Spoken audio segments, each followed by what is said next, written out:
Internet का जिस तरह से प्रयोग हो रहा है उससे कई बार इंटरनेट स्लो हो जाए, रुक जाए, बंद हो जाए तो हमें लगता है हमारा जीवन पूरा ठप हो गया, पूरी गतिविधि रुक जाती है।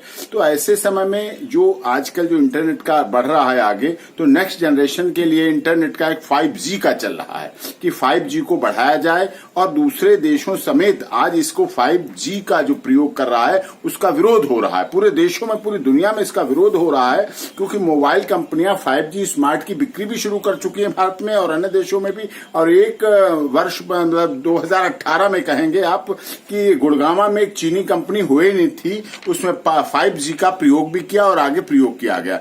अब इसमें हमने संज्ञान लिया है इसमें कि इंटरनेट यूजर्स की निजता को सबसे बड़ा खतरा है इसके द्वारा। अगर 5G आता है आसानी से हैक किया जा सकता है और इसके बाद ज्यादा बैंडविड्थ की आवश्यकता होती है जिसके लिए टावरों की आवश्यकता होगी। टावर बढ़ेंगे और टावर जितने ज्यादा रेडिएशन होंगे, ये निश्चित मानिए आप, उतना ही ज्यादा जीवन के लिए खतरा बढ़ेगा।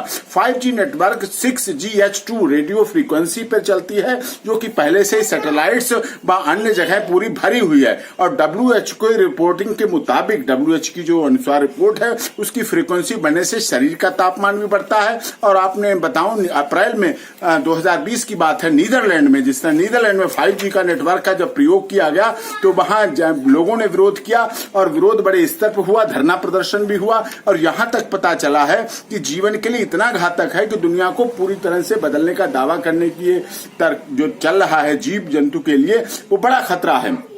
5G को लेकर ये अहम सवाल खड़ा हुआ है कि जब नीदरलैंड में टेस्टिंग के दौरान किया गया तो 300 के लगभग पक्षी वहां मर गए।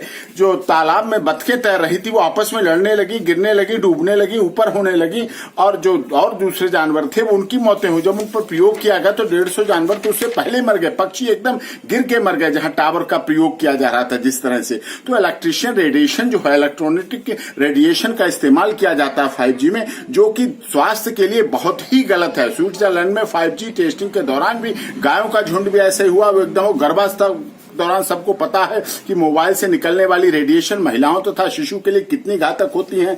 और इसके साथ साथ स्वास्थ्य के साथ साथ 5G आतंकवादियों के लिए भी आगे देश की सुरक्षा के लिए भी खतरा पैदा करती है, उनकी भी सुविधाएं बढ़ जाती हैं 5G से आतंकवादियों की। और 5G टावर की टेस्टिंग की वजह से टावर से जो रेडिएशन निकलता है वो हवा में निकलकर हवा को जहरीला बनाता है। 5G नेटवर्क रेडिएशन के कारण घर में हर जगह हल्का सा करंट सबको लग रहा है, सब करंट लग रहा है। इसीलिए मैंने माननीय सर्वोच्च न्यायालय में ये पिटीशन या लेटर पिटीशन लगाई है जिससे इस पे माननीय सर्वोच्च न्यायालय, भारत सरकार और इंफॉर्मेशन टेक्नोलॉजी मंत्रालय के द्वारा इस पर 5G के प्रयोग पर रोक लगाई जाए, इनका प्रयोग न हो जिससे ऐसी महामारी न फैले जिससे हमारी मौतों की संख्या लगातार बढ़ती चली जा रही है। इसलिए हमारी यह याचिका हमने माननीय सर्वोच्च न्यायालय चीफ जस्टिस ऑफ इंडिया को लेटर पिटीशन के द्वारा लगाई।